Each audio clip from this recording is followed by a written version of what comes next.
Hello and welcome to this railway domain session as part of the buildingSMART International Standards Summit here in Lillestrøm 2023. Thank you for joining us today. My name is John Proctor and I will be your moderator. Details of the session that we are holding are on the screen. This is a presentation of the results of the Applying aIFC4Rail project.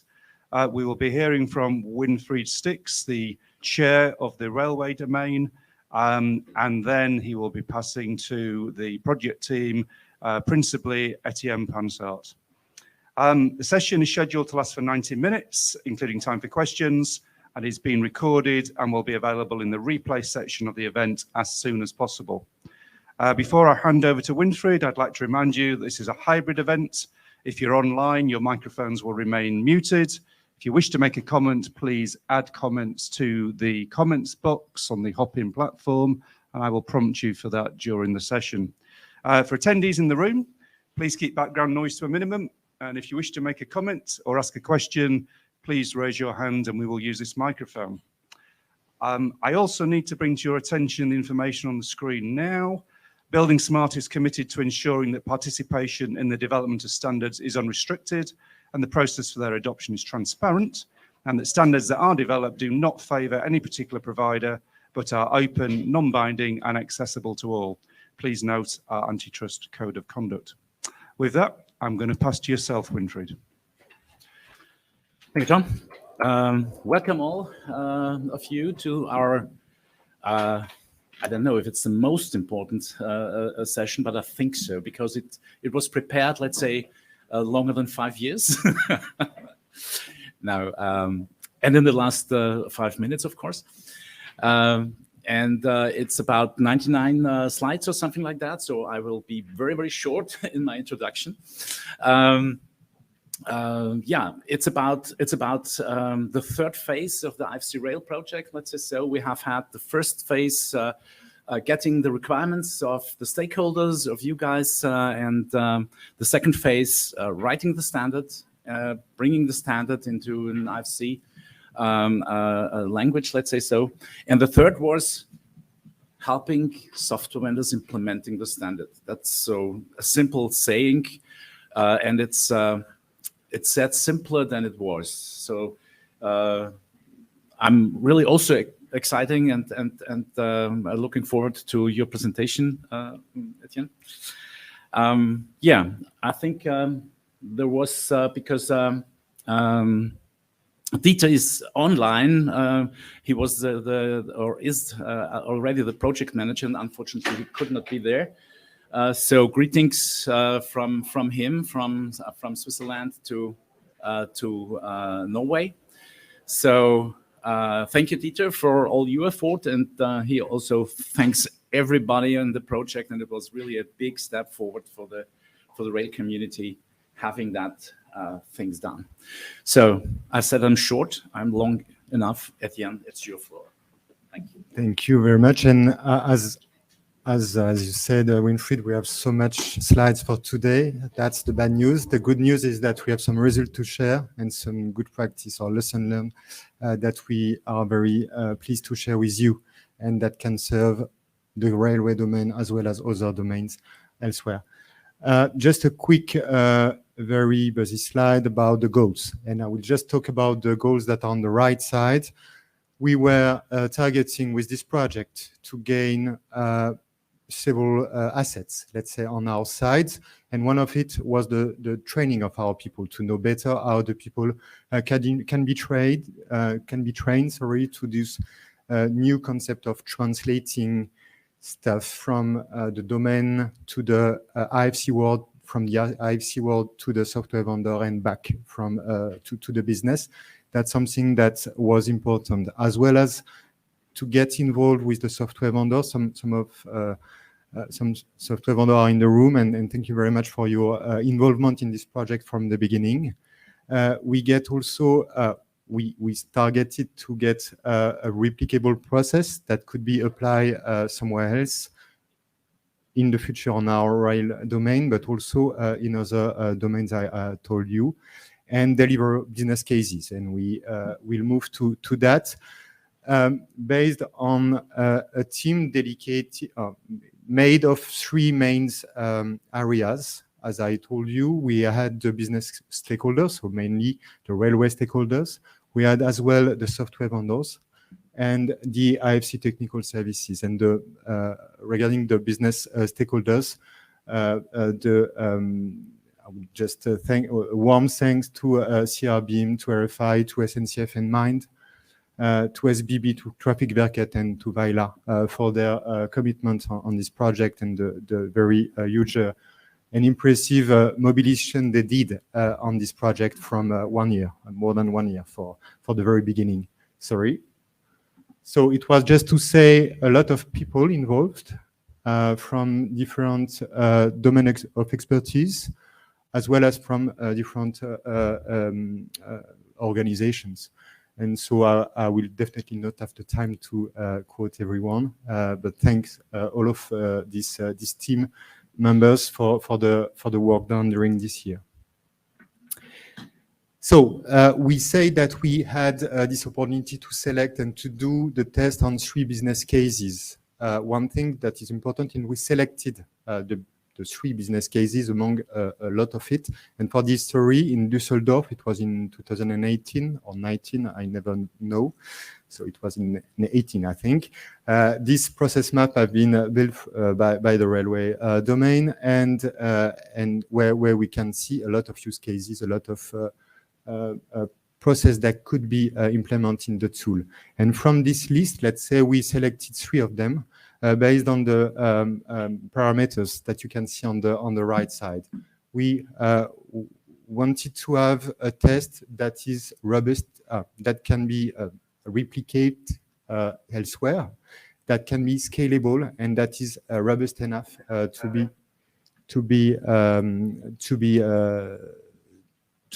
replicated. So that's why we had a couple of exchange in the project team, and we get this short list of 3 business cases that have been selected to be implemented in the frame of the project.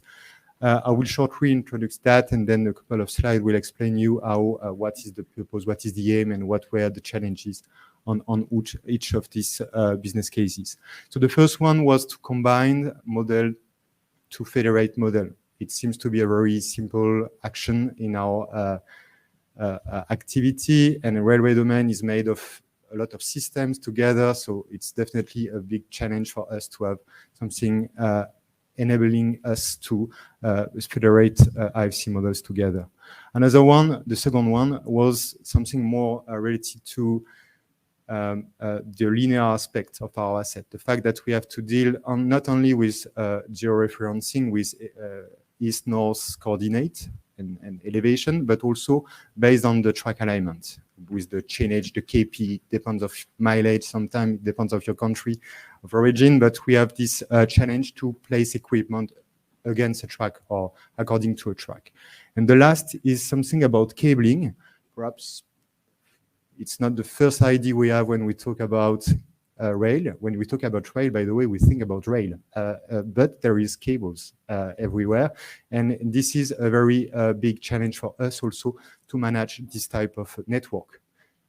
Again, if you are coming from another room, another discipline, you can think, okay, I can reuse this one for the road, I can reuse this one for my airport. So that's also what we try to do when I said robust, replicable, and scalable.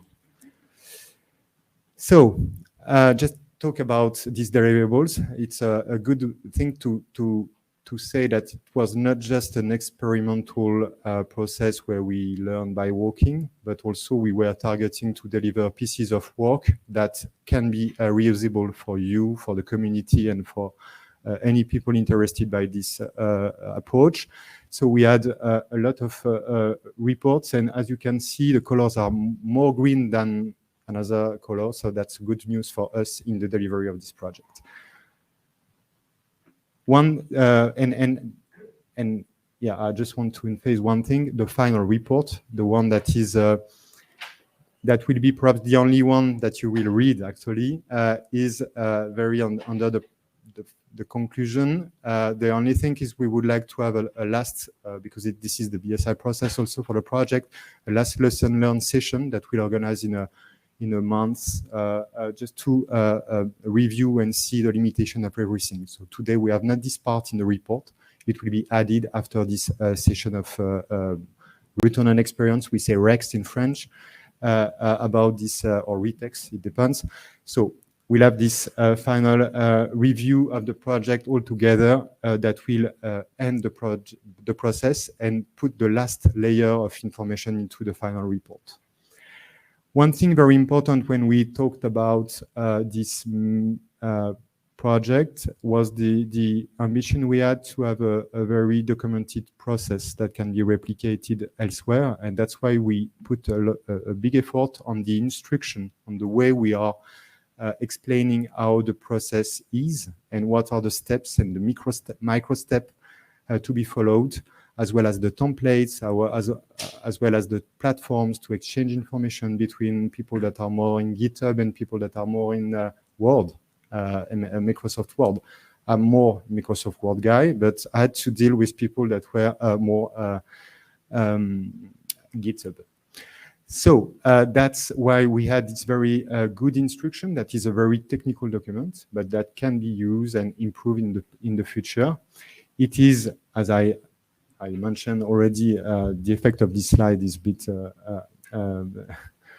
jeopardized, but let's say we have this box and this GitHub that have been used. Both are platforms that are commonly used in the BSI community, but that's something just to emphasize that we use both, and there is a question of synchronization between both at some point of time. We had also a very dedicated piece of information about how it was. So that's some extracts from the instruction where we see that we went into a very, very detail about what was expecting when, by who, with what, which template, which platform, etc. So that's an amazing job that can be, I think, reused in the future. That could be a great thing. A small perhaps it's just for information, but for sure we used the aIFC4.3 schema because it was the idea to apply aIFC4.3 schema into the software platforms. We also use Gherkin rules as well as SysML language. This slide just for you to understand that it was not just one language that we use for developing something, but a series of language facing a series of requirements coming from a series of domain. And this matricial question put us in a quite challenging position. Another one is about, it's not finished for the language and standards. We had also the ideas, the information delivery specification. We had some masterclass about that during the summit. We had used also MVD-XML as well as other specialized tools for the checking of all those new or old fashion formats. And then we come back to the process itself, the process that is a delivery itself. So this slide is just to explain that we had a couple of steps, as you can see, as well as three main groups of people.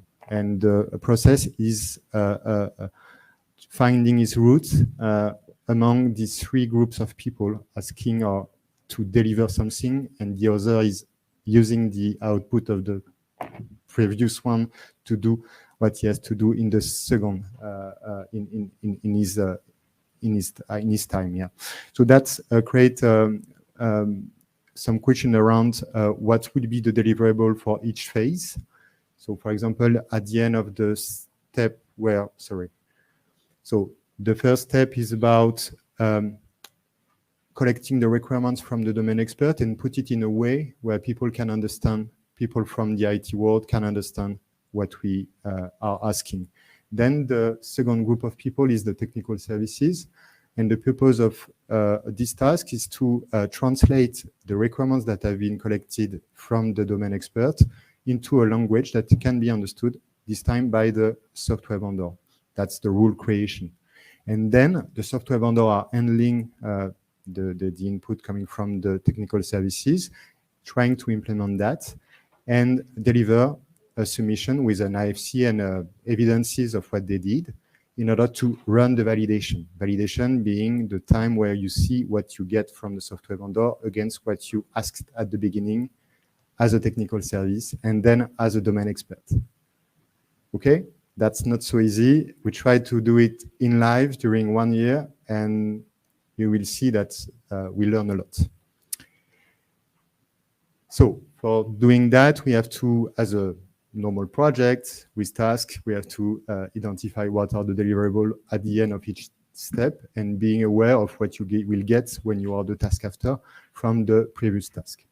So for that, at the end of the technical service step, we get Python implement or working rules, sorry, as well as requirements that cannot be put as a machine understandable format, as well as ideas, for example. At the end of the WP5, when the software vendor are delivering, are submitting their IFC, we have IFCs and evidence. And then at the end of the validation service, at the end of the validation, sorry, we have reports saying yes or no, the test have been passed. Another view of the same process. In the final report, it will be printable and readable, better than today, but that's the same. And here we put also the platforms, because the platforms count in this equation. We have to deal with GitHub, we have to deal with Box. It's not for the Box or GitHub, it's just because the information is not set in the same way. So at one point of time, we need to synchronize the way and ask also people to know how it works. We will now spend some time to explain the content of each step more in detail. So I will start with the technical requirements. So the thing that we ask to the domain expert, and we ask a lot of things to the domain expert. We ask them to express what they have in mind as a requirement, as a technical requirement, and translate it in the first intermediate step, which is using SysML, which is using, you will see there is some examples, a way to express the use case with diagrams and with concepts that can be understood by people that are not domain experts. We have also asked them to create a GitHub repository, prepare data set, and identify and share the data set, as well as provide a report that is gathering all those information. One thing that have not been done by the domain expert is the translation into the IFC language, because it's too hard. That's the first lesson learned, and for that there is no big debate. For them, I mean, not for as a, it's hard to know everything. That's the point. So we have a couple of three reports for each business case that is gathering all the information, and I will just spend some time on the just to present you very quickly all the three business cases. So the first one, as I told you, it is the federation of model. We can understand easily why it's important. So this is a piece of work that have been done when we see the process map that have been expressed with an enterprise architect here in this case, where we see that all these diagrams have been done by the technical team in order to, the domain experts, in order to express what they had in mind. And this, I like very much this one because it shows you how we start from the process map, then we go to a UML use case diagram that is explaining the use case as any use case in the world. It's a way to convey this message. And then we have the SysML requirements diagram that is focusing on one bubble here and explaining what are the main functions that we want to have. And there is a lot. It helps us to make a plan. We love planning. So that's how we split the work for this business case one. We split it in several tasks, and those tasks have to be played in a certain order. So that's where the challenge become a bit hard. And this is why we need also to well size the business case that we want to address. Because when we have a simple thing like I want to federate model, we see that there is a lot of things to do, a lot of tasks, and a lot of here we call it test plans, a lot of test plans that we created to have a certain amount of work. So basically, I will spot on that just some facts and figures about this business case one, the federation of model on the requirements. So 79 requirements for the appointed party, 63 required software feature, and 56 aIFC requirements. So depending on the what we were dealing with, we were not asking the same, or we were not targeting the same type of requirements. So that these three families are the main families where we found we developed the requirements. The data set is just to show you a data set that have been provided. I think it's SBB, 18 kilometers of railway line, just to demonstrate this capability of federation of model. We are here moving to the business case 2, which is the mileage question, the change, the KP, where the need was to be able to use this stationing information, the mileage into the model, and to be able to use this information that is very crucial for what we have to do in the railway domain, as well as perhaps in the road domain or other domain using linear or managing linear assets.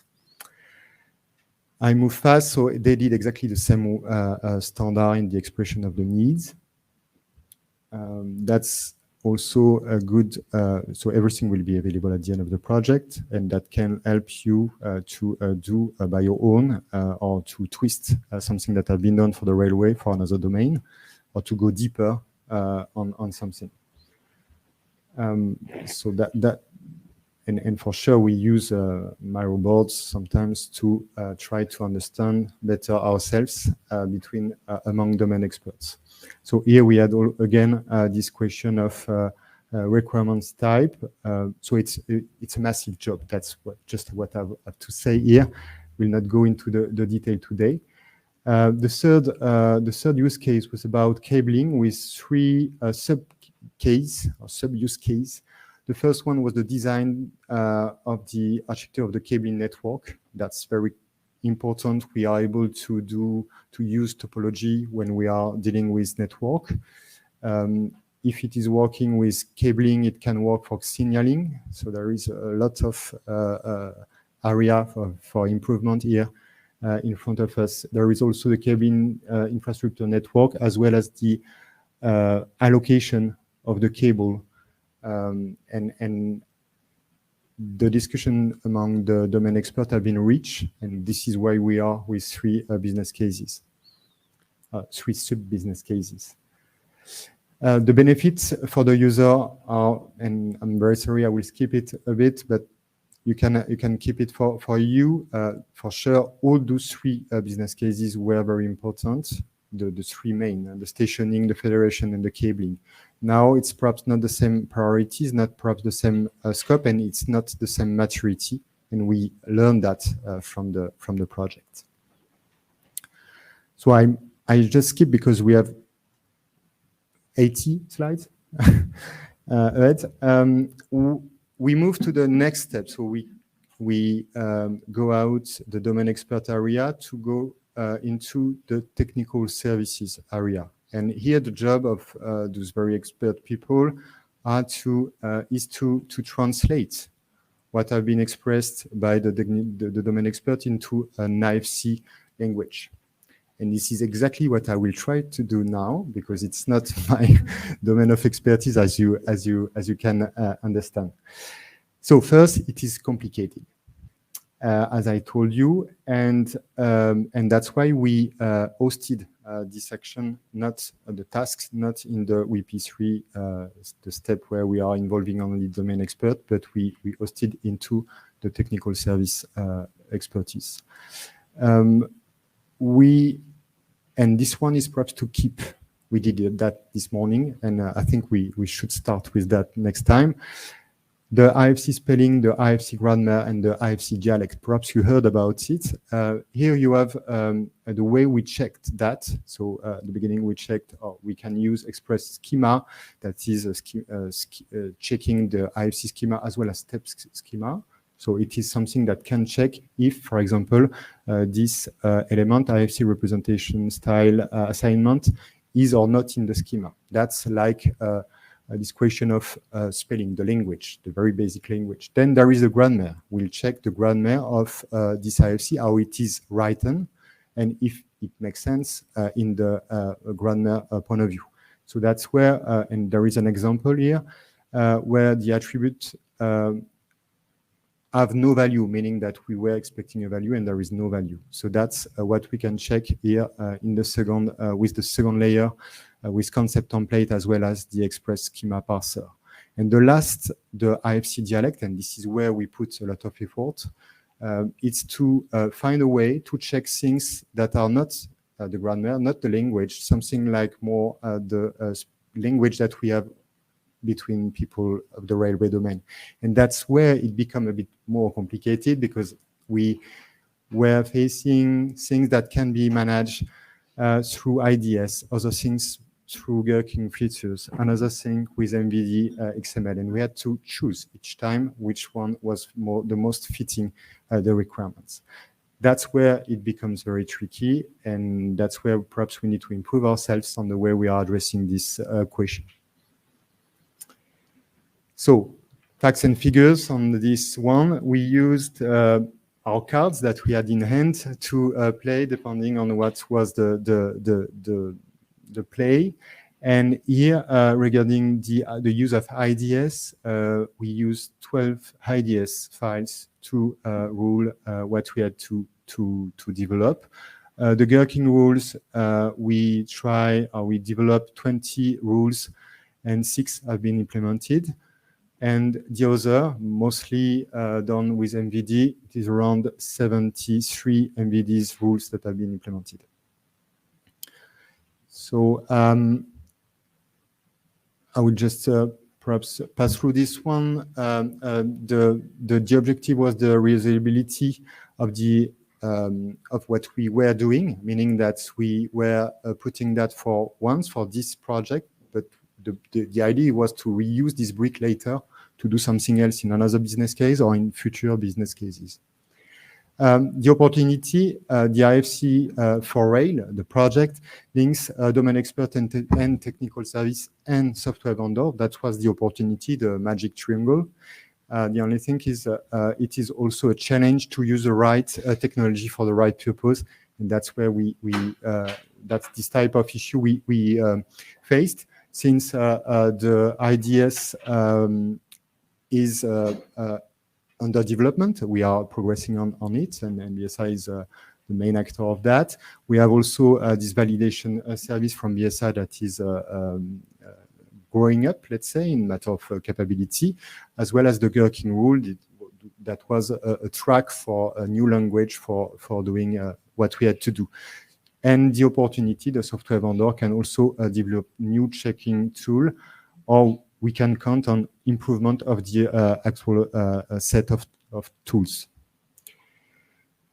I just want to perhaps phase the test plan structure and data set, because it's an important part of what we did. And here you can see on the right part of the screen some example of what we did for each each test plan. So and you can see that after this session, we can access to GitHub, select one of the test plan, and see all the details. And for each test plan, we had this level of detail plus a data set, which is a huge work. Again, that can be reused later, that you can redo the test by yourself. You can ask a new software vendor to do it. So that's a legacy that we are giving to the project for sure, to the domain for sure, and perhaps again for the other domains that could be interesting by this approach. So same, the data set is embedded in each test plan in GitHub. And we saw this picture just before, just to stress again the fact that we had this breakdown structure of the tests for each business case, and each of those brick was one standalone project, small project, and that had to feed another task later. So there is a 4 or 5 slides that I will just fly over this one. It's just to explain that the requirements can be expressed in a very large palette of ways. And this is an example of the formal rules, something that can be checked, I will say, objectively. So here there is the aIFC building instance representing the platform should be spanned position along the aIFC alignment. That's something that we can check with something that is code, and in this case, coded into an IDS. There are some cases where we can't do that. In this case, it is for example, the signal that is placed in the right direction compared to the track orientation. That's something that is very hard to express in a machine readable format. So that's something that we ask human to do it, and that's another type of requirement. Another one is the expected geometry. Just giving the expected geometry you are expecting, and you can compare it with what have been provided by the software vendor. That's another way. And the last way to do that is to control. So you have, I don't know, a piece of track, a bearing, a length, and you check if the coordinate at the end of this piece of track is consistent with the figure that you have planned to have. So that's the different ways of doing it. So again, we have the samples of data that we used for this model federation provided by SBB, as I told you.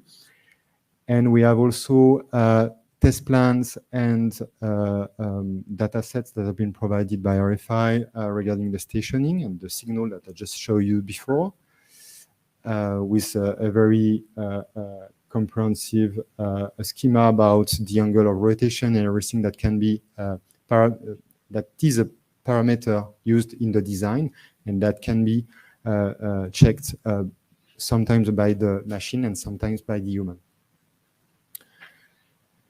And the business case 3, and there is a lot of sub business cases, as I told you, and so a lot of test plans that have been developed for this business case 3, the cabling, and Mind provided the samples of data for this one.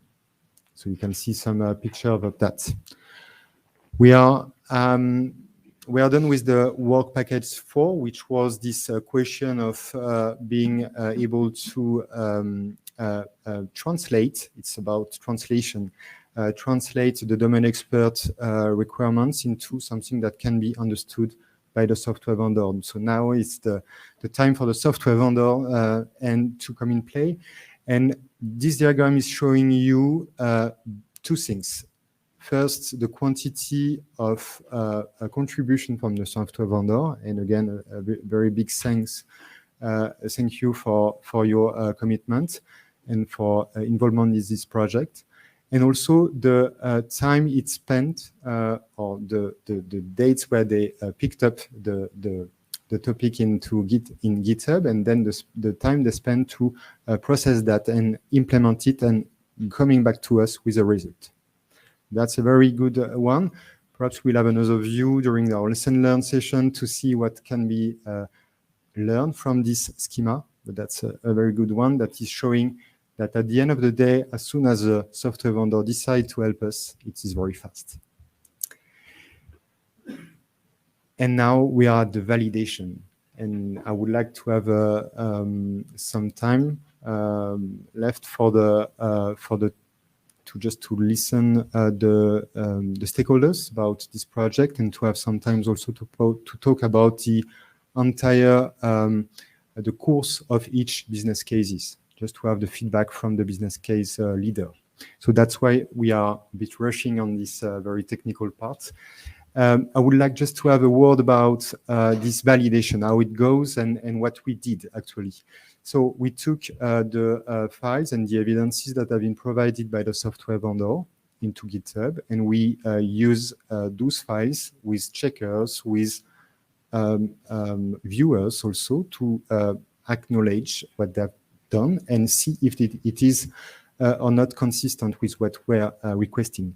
And for that, we had two types of requirements, two types of validation. One very dedicated to the schema and everything that we talked about, rules and the way we can catch or check some technical stuff in the aIFC world, and also things that can be checked in the domain expert in the railway domain experts world.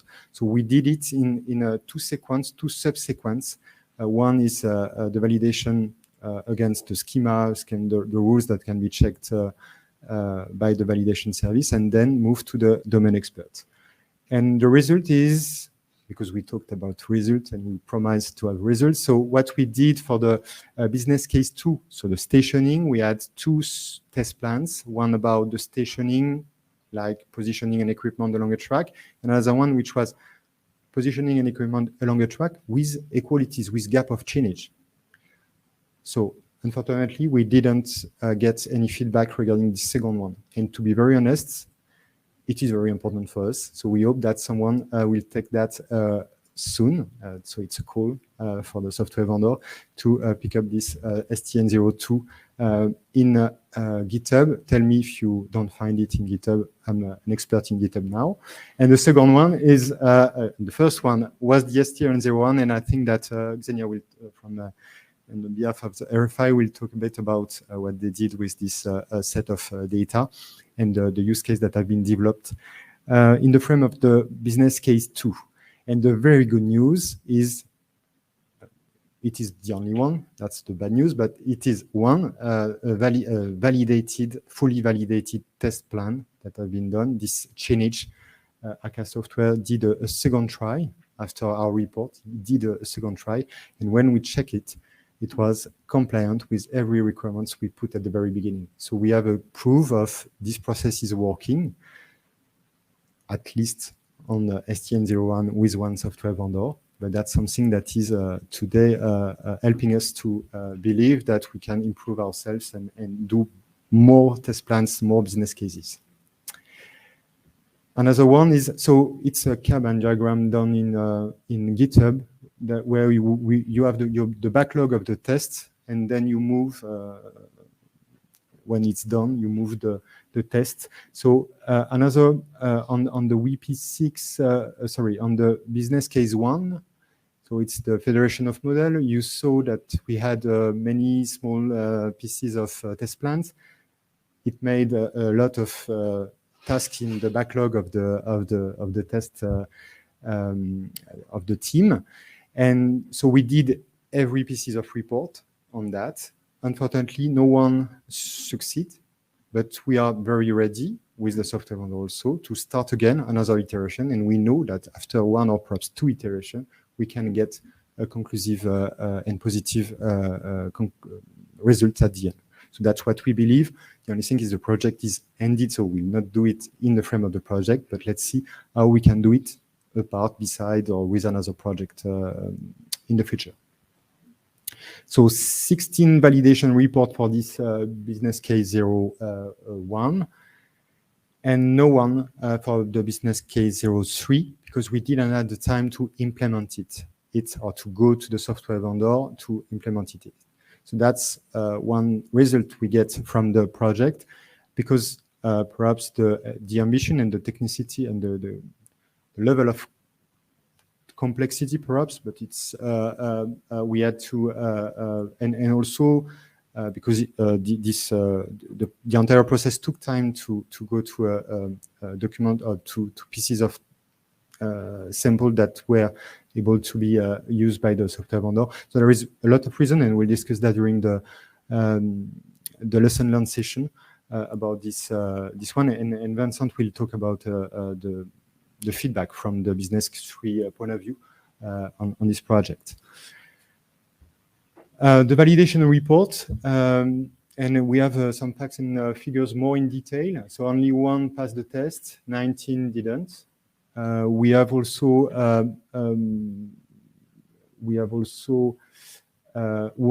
only one test that made 2 iterations. And all the documents, the reports that have been produced for each test plans, as well as the data set and the instruction, are available in GitHub and both. So that's the table here that is shown in the slide. Well, we are done with the technical part. So now it's time to perhaps debrief with the co-leaders, with of each business case, as well as the stakeholders involved in this project, and also the time for you to perhaps raise questions at the end. I don't know exactly, we didn't so perhaps the stationing on alignment. Do you want to say something, Xenia? Thank you very much. And then, like that, we save time. We'll have regarding the business case 1 from SBB, and we'll end with Vincent from Mind, Aegis, about the business case 3. So I give you the floor for a couple of minutes. Thank you. And I didn't prepare any material to talk about this business case because actually Étienne did a beautiful job in preparing all the other slides. I want just to give you a couple of comments about business case 2. And I would argue that this business case was the easiest one in terms of content, but the challenge that we faced was the most complex one. And let me explain you why.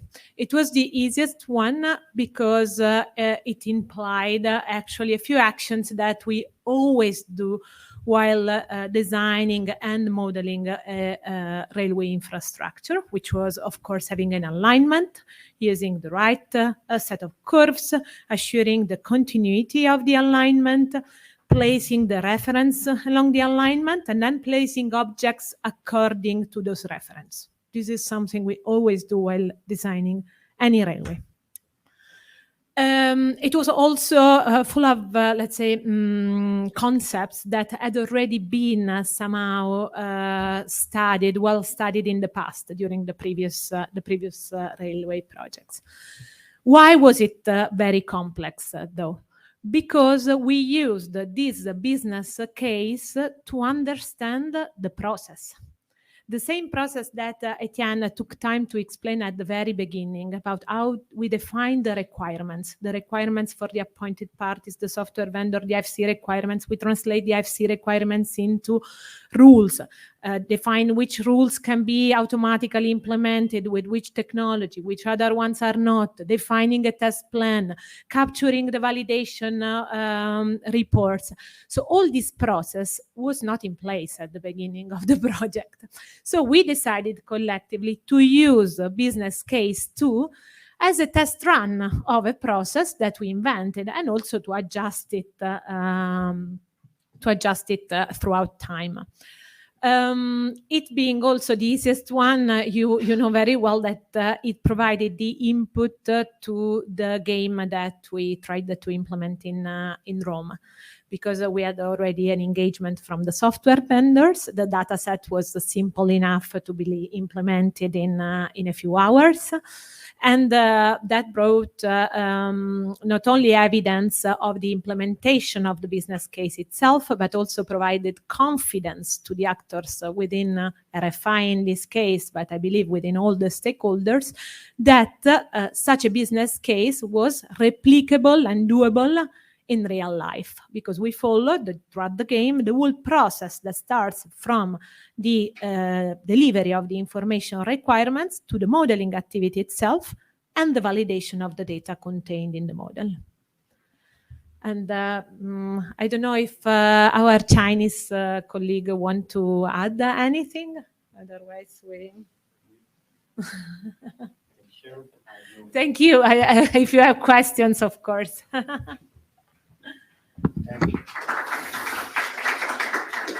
And yeah, and the same challenges or other challenges have been faced in front with the aIFC Model Federation, and perhaps she can say some words about this business case 1. Perhaps there is the mic that can be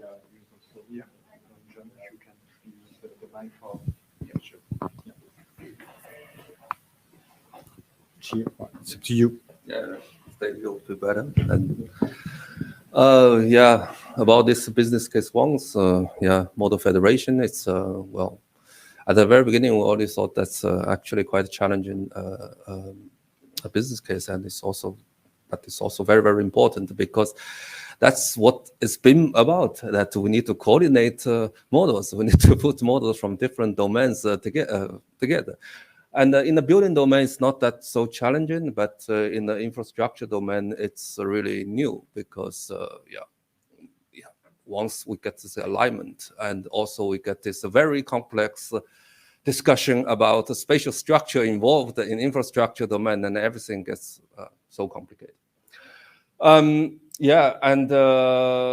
We also, we started this business case from a real process, realistic process, as Étienne just showed, from the very beginning to the end of the project, and defined in total we defined like 8 test plans for this business case. And also, it's the good thing is from all the software vendors, we have received the results for all the tester plan. We have received the results.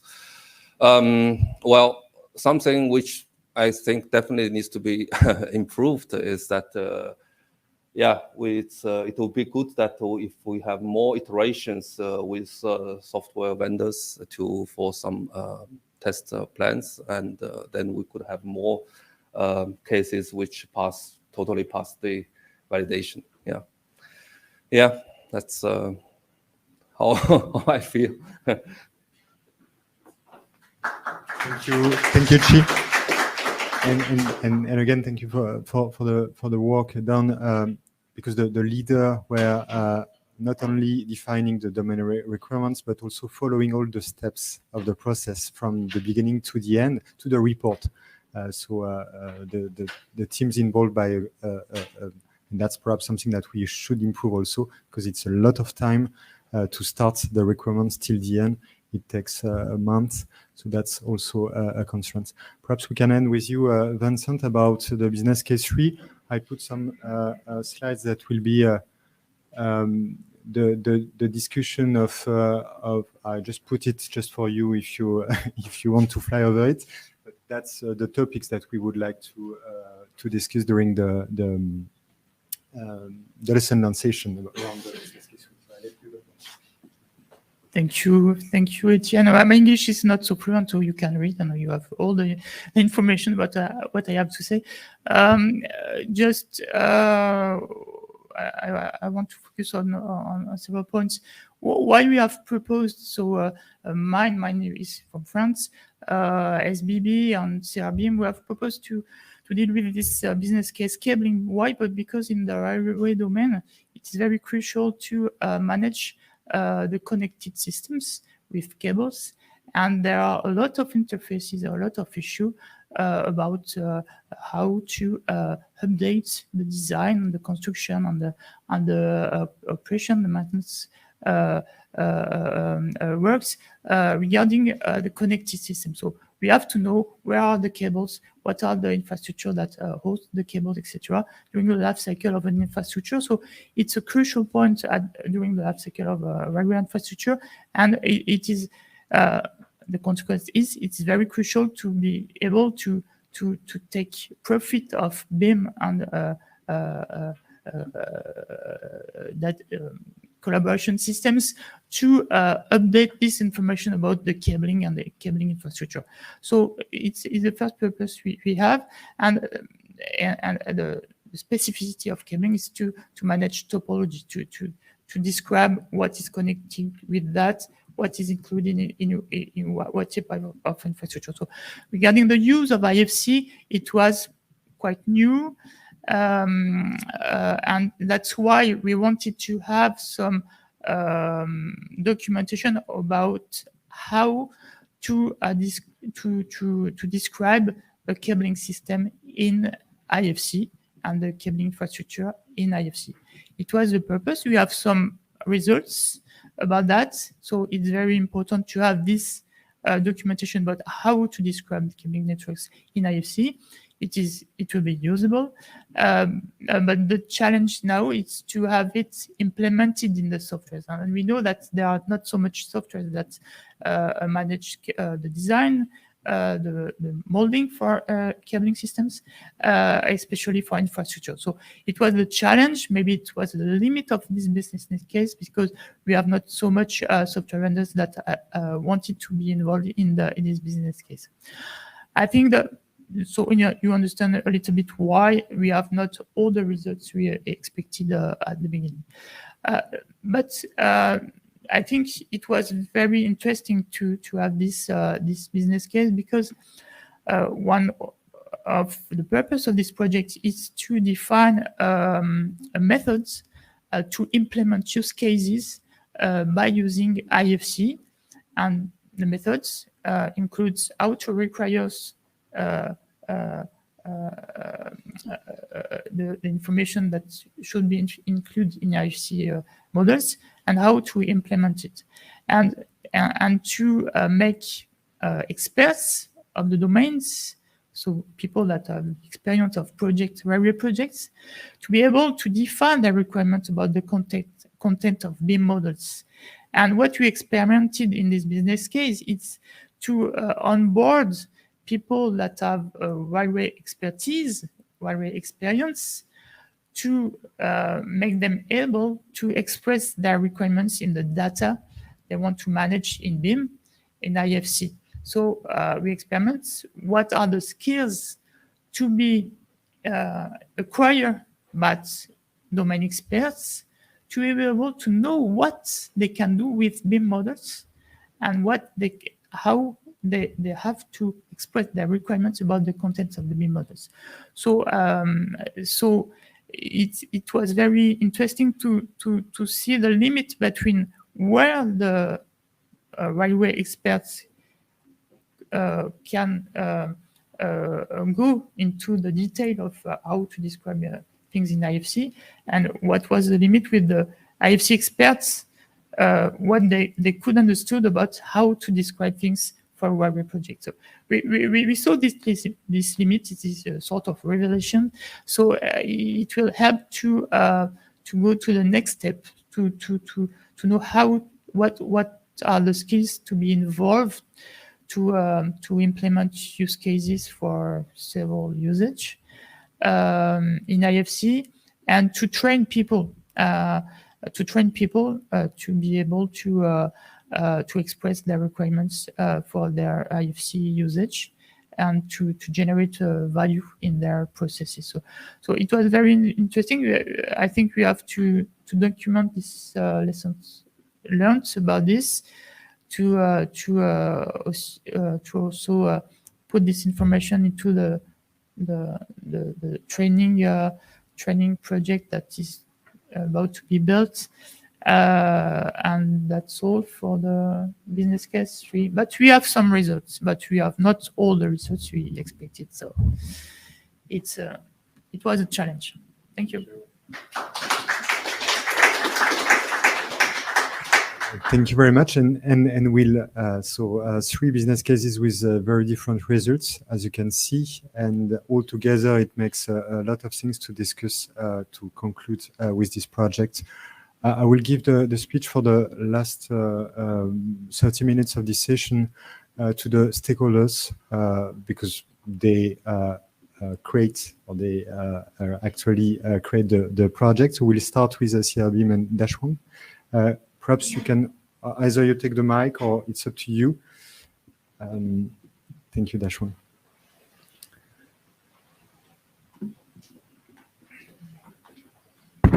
Okay, so hello everyone. I'm the Dashuang Li from CRBIM, and maybe as you know, I'm also the co-leader of Business 002 and Business 003.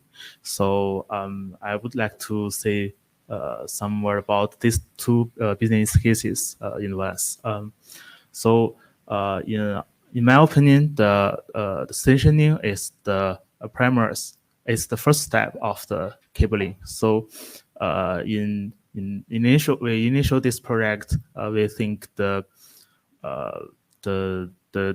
stationing is more important than the cabling, because we need to have a strong basic, and then we can get a better cable system to apply in BIM software.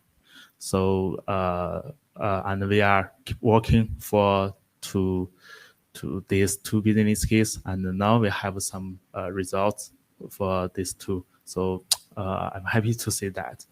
And so we also want to say something about the whole aIFC4Rail projects. So from 2017 to 2023, we went through the aIFC4Rail first phase, the second phase, and the third phase.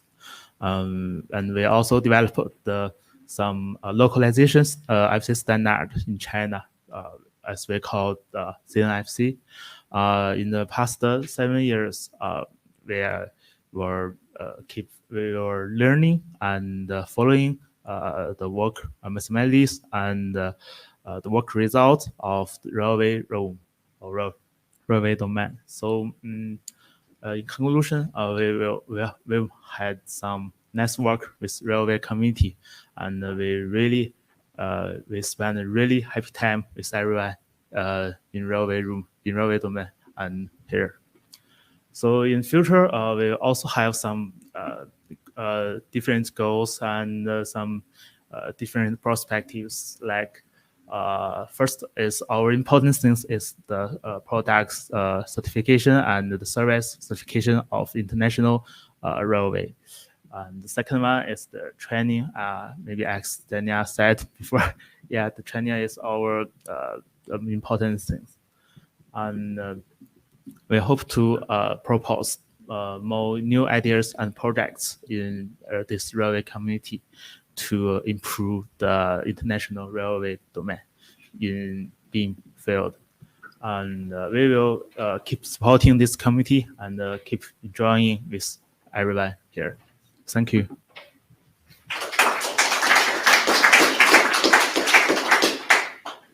Thank you, Dashuang, and thank you to CRBIM for the contribution and for the trust over this project and in the past and in the future. Then we have a couple of slides from Edouard Chabanier from the SNCF-Réseau. I need you the floor. Yes, thank you. May I have the clicker, please? So I'm Edouard Chabanier. I'm a deputy head of standardization regulation at SNCF-Réseau, the French infrastructure manager. And I'm a contributor to this project since the kickoff meeting in Beijing, I think 6 years ago. And I planned to show you one slide like the Dashuang, but I think it's more important to see some words about how far we come. So I think 3 it's more appropriate than 1, like aIFC. I, as in inception or inputs or initial needs or requirements. Why? Because our initial requirements was created by the BIM deployment program at SNCF-Réseau. We have 3 main stages. We came about with a strong need of standardization and interoperability, and also scale economy. That were the aIFC4Rail 1 and 2 projects perimeter. Then aIFC implementation and open BIM deployment that was supported by applying aIFC4Rail. I'll talk about after. And next, there will be the full digital continuity that will be supported by the digital twin deployment and the national research program, MINERV. I speak about Atrom. Now I have only a few minutes, I cannot speak about. And the second part is F, as in fully engagement or investment, and also like force or fuel. Why? Because this will allow us to progress very, very fast. why? Because we met more than 20 experts for all domains and technical services. And after we invest more than 3.5 million euros in kind or in cash.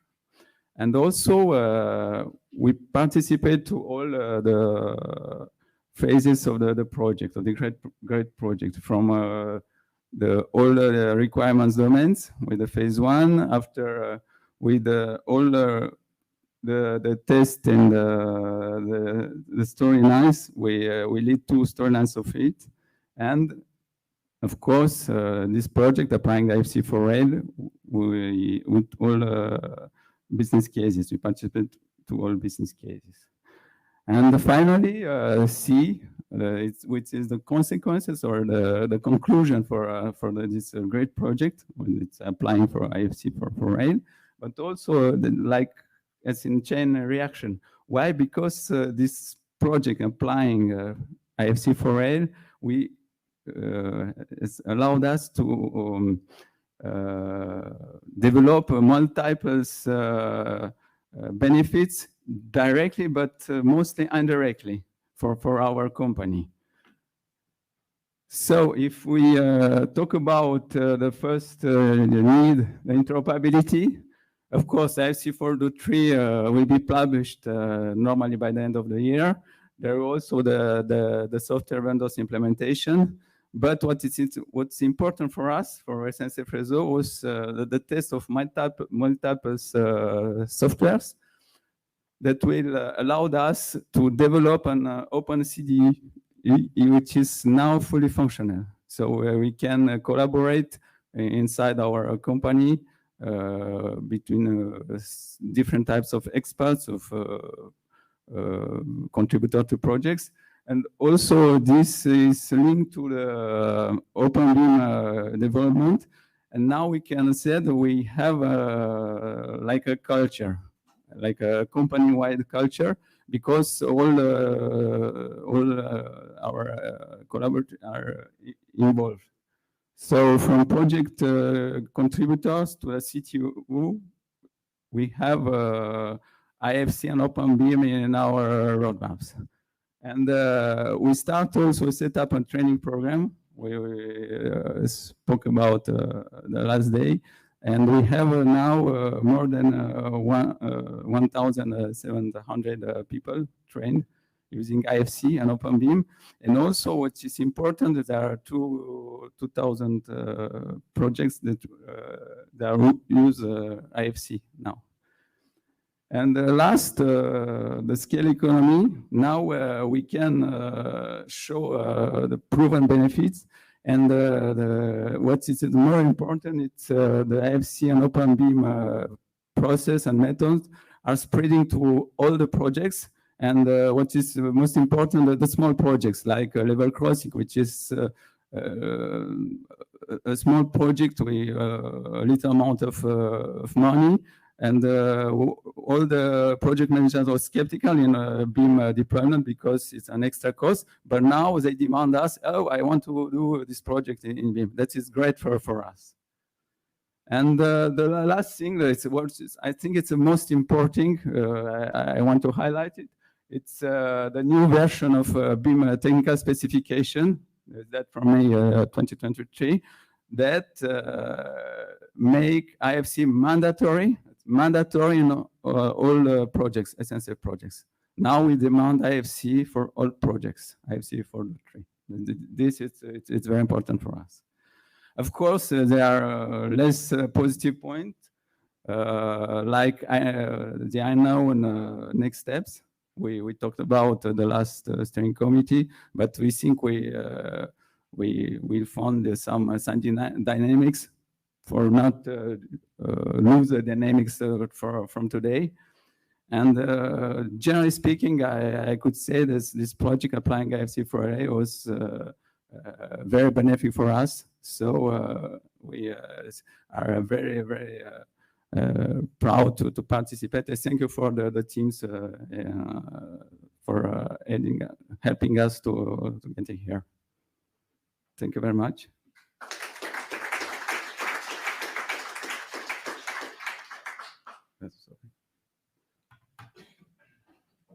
Thank you very much, Edouard. I think you have only one slide, Vincent, isn't it? Yeah. I learned from Winfried how to summarize hard work in one pictures. I chose this one. It's about under construction. I think it's where we are. We want to go far together. We have a boat that is almost finished, but not yet. We cannot yet go on the seas, and we don't really see what is the engine inside the boat. So it's where we are a little. So we have from the mine point of view, we can say that this project was a success because there are very important clarification given by this project about the methods of how to express requirement for aIFC usage for the railway domain, but more largely for any kind of usage, and how to work with the software vendors to implement them, considering their constraints and their strategy as well. And we also have in this project clarified what is the tooling chain to be used to define a use case, requirements, etc., and to test the usage. So it is very important. It's an asset. This project has delivered an asset for the community on how to implement use cases in aIFC, and especially for the specificity of infrastructure, including aIFC4.3. Yes, thank you. Strong collaboration between competitors, sister energies. So we work together hard. Yes. But we are not ready to sail on the sea. I think so, because there are some things that are not clear enough.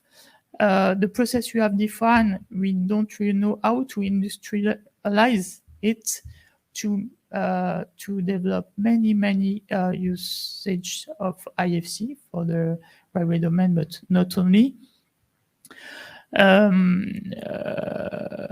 We don't really define the business model for that. We understood the limits of the business model of each organization that was involved in these projects. That has to be considered to industrialize the process. So we have to find what is compatible with the business strategy and business model for everyone. And we have to work on that. We have also seen some limits about the tooling delivered by buildingSMART International for validation service and IDS. It's not enough to express and to validate the content of aIFC models regarding use cases. So the generic term for that is to define MVDs, model view definitions for each use cases. And the technology included for the validation service and IDS cannot cover all what we want to include in MVDs. So we have to find some additional technology to address that, even if we have to use the technology that exists. So a big step has been done by delivering this kind of services to be able to define some requirements for aIFC contents. So we have to use them. But there are some other requirements that has to be checked automatically by using other technologies. So in this boat, you have also to finalize some documentation that should be in the IFC documentation, as we could see just before in the ISO session. There are several open issues that have to be addressed in the next step to document more, especially for some concept templates. We have to find a way to document these concept templates that are missing or that are not enough defined, because they are very important to generate interoperability. I repeat the fact that what we want is interoperability. So we have to define enough rules so that we can import some IFC files in several software. So these concept templates are very important to have a real interoperability between softwares. And last point, I think I talked about training just before. So it's a very important conclusion of this project. We need to have some new skills in several organizations, and to extend the knowledge in the only way is to train people. And the last pending point is how to go further, because what we want to address is not only a railway issue. It's a common issue with several domains, but so far the railway domains has been very pushy to propose some methods, some content, etc. So it was very we could upload the railway domain for that, because we for maybe six years we have provided a lot of content. We are very pushy to the whole community, buildingSMART community. So it's a good point, but we don't really know how to go further. It is by the railway domain or by other ways. It's not clear for us, for stakeholders. So nationally we organize to be still there, to contribute and to mobilize experts to go further. So we are ready. From the French side, we have a new season for mine, so we are ready to mobilize experts to go further in this implementation. But we have to, I think, to find the best way to join the effort of several stakeholders, international stakeholders, to go further. So it looks like, well, it's woods, also it's sustainable woods. So we want to go further and to go together further and faster together further. Thank you.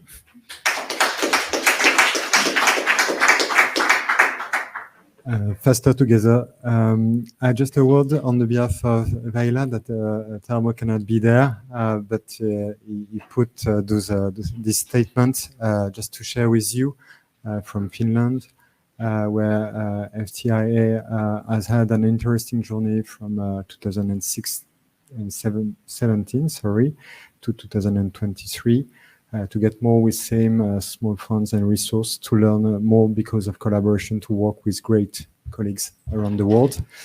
And the future hopes, the wishes that they have on their sides, to more rich information flows through the life cycle from project to asset management and vice versa for the existing conditioning, to better communicate with the industry in our project and everyday life, as well as more automatic, more machine readable, and more effective infrastructure management.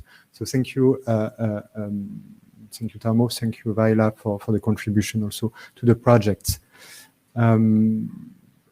I will just to end with that, and perhaps after that we'll have time for a couple of questions to you, Xenia, on behalf of RFI, and then we'll last with Chi on the for SBB. So. Right, just a statement. I haven't agreed on what to say with RFI. So whatever I'm saying as a real professional, I'm going to take responsibility over it and tell you a little bit of our return of experience on this journey. You know, while my colleagues were talking, and by the way, they were colleagues, but throughout times they became friends, of course, professional friends as well, right? And while they were talking, I was taking notes about what to say, and it became a mess. So I'll try just to summarize my return in 3 steps. I want to talk about the past and the present and the future. Okay, these 3 things. Let's talk about the past first. The very first time we met, we as RFI and Xenia, because it corresponds actually in terms of timing. Not only we didn't have any IFC to support our railway requirements, but we also had a digital maturity that was way lower than where we are right now. So in general, the past experiences with these 3 different phases of the projects not only allowed us to have an IFC 4.3 standard, hopefully soon ISO final standard. Not only we tried to capture all the information requirements at the very beginning, not only we tried to do, but it's really about the culture. And as you know, when everybody within our own organization, we are talking about implementing a BIM, we are talking about inserting a digital culture and following a change, okay? We can say that the people who followed the aIFC4Rail projects were within our organization some disruptors. They were the first ones within RFI that started talking about data organization, even without talking about IFC, about data requirements, data organizations, the full, what became afterwards, the ISO 169 okay, process, 19650 process. And so it's about the growth. These projects allowed actually RFI to grow. Now, when I want to talk about the present, I want to reply to a comment from Vincent. It is true. We are not ready to sail the ocean, but we can sail the lake. And we need to do it. And in Italy, we need to do it because first we have a law enforcement. In Italy, with a certain timing, basically RFI will be constrained in very, very soon, like starting next year and the year after, to use not only BIM into public tenders, but we have really low constraints about using open and interoperable technologies, open approaches, and stuff like that.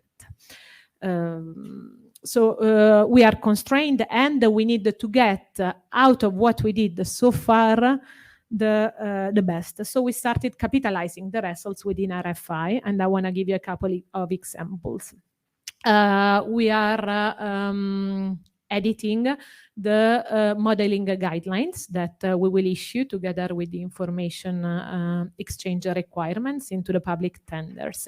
And while writing these modeling guidelines, actually we copied and pasted, we can say, some of the requirements that were coming from the latest project. So how to set up a project, for example, what we learned about, the special structure and how to establish it, which type of curves to use in an alignment, how to place the reference, and how to specify these things in an open language, okay? We cannot, we need to be software agnostic already by the time we are specifying things. And we learned a lot. And literally we are copying and pasting stuff from the projects into the RFI modeling guidelines. And the same is for the validation steps, actually. Within RFI, we are trying to standardize the processes, okay, so that everybody can use them within their own projects.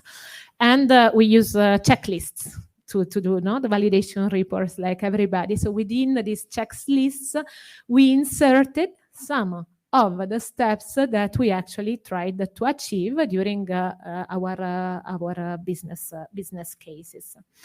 In the future, we think that we shall, and here it's my third point, we shall keep capitalizing on these results, because it's a time to use what we have. I agree, we need to improve also what we have. So there needs to be probably a longer term effort about, expanding the IFC possibility or industrializing the methodology. But on the other side, it's really we feel the need to use. And I believe the buildingSMART community can help us doing it. The first point is because it's the right community where we can share experiences. During a beer, during a session, which software are you using? How are you expressing your requirements? How do you do validation? Yesterday night in front of a beer, we had a live demo at midnight showing how another company was. So this is the beauty of this that this community can bring. And also you might be aware that training and software implementation are for us the highest priorities. And we do have a proposal for that. Thank you.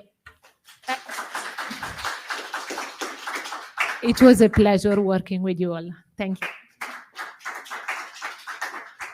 Thank you, Xenia, for this receipt to reuse what have been done during 1 year in your contract. So thank you very much. You have the last word, and before giving you the speech, I would like to thank also Traffic Berkut that cannot do it today for the testimonial, and that he will do it, I think, in the frame of the report at the end. So, Chief for SBB, I let you the final word, perhaps before. Yeah, well, I actually really don't have a preparation, but yeah, well, I was, well, just firstly, just some personal sense. Actually, I was one of the very few people who stand here at the very beginning of all these things, starting from the early 2018.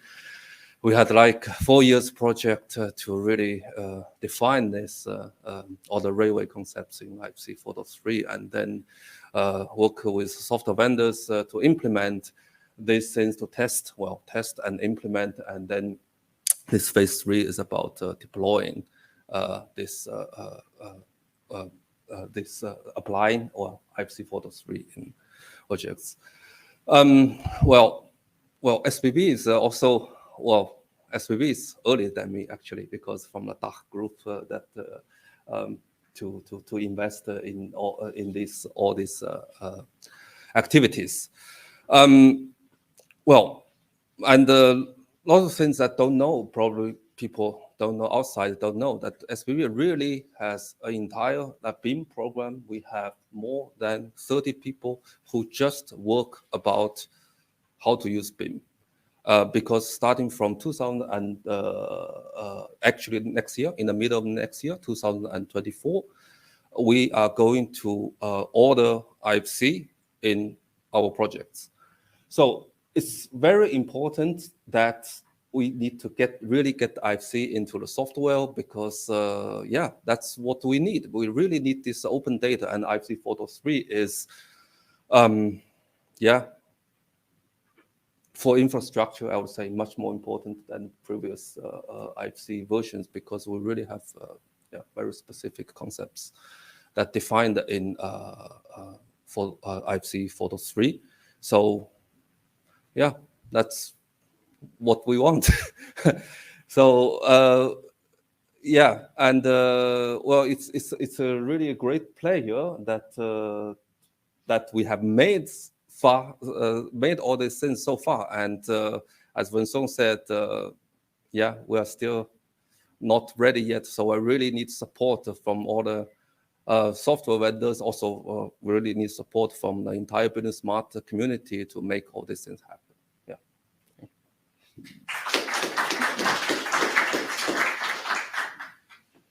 And so to conclude, at least for today, perhaps I will give you the speech, Winfried, because I talk too much. So it's about the lesson learned and the next step. Mm-hmm. So I've got for sure my handkerchiefs with me. Maybe I'm so excited about that, what I've heard. Thank you very much for the presentation and for the summary of, let's say, 6 years of work we've done here. Yeah, that's unbelievable, I think so. And as we have heard, and thank you for the one picture, there is a lot of things we have to do, of course. Yeah, that's it. That's it. What the message should be. Don't stop working now. There's a lot of things to do. We can use a lot of the results we have produced in the projects, but as Xenia said, maybe only for the lake and not for the storms and the big ocean.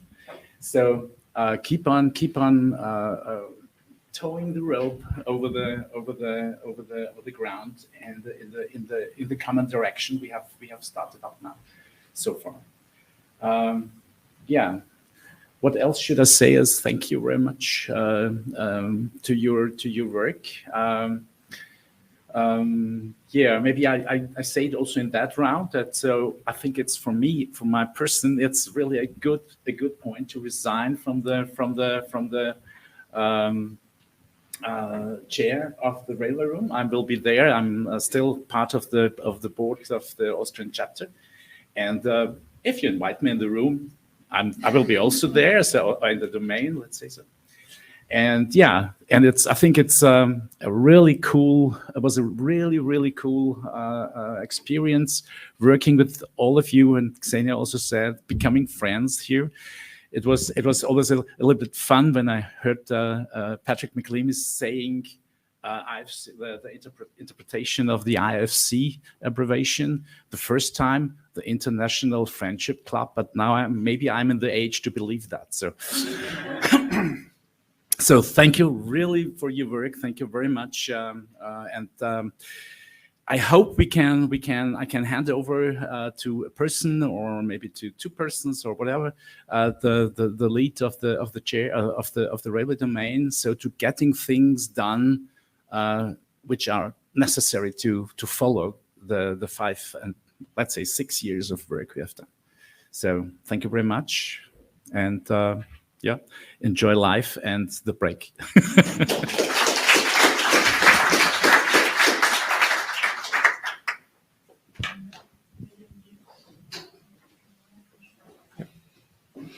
you want to say something, Vincent? Yep. Just as you, thank you for the mic. Just an information about the IFC4Rail Open event, which take place next year in Lyon, in France, in January. You are all invited, of course, and the call for papers has been extended to the 2nd of October. So it was supposed to end tomorrow, but it has been extended to the 2nd of October. So you are invited to propose some papers to this event. Thank you. Thanks, Vincent. Thanks to Winfried and to Étienne and to all the team. Excellent presentation from the railway domain, and good to see the project having made such good progress and being complete. We look forward to the ship sailing. Thank you.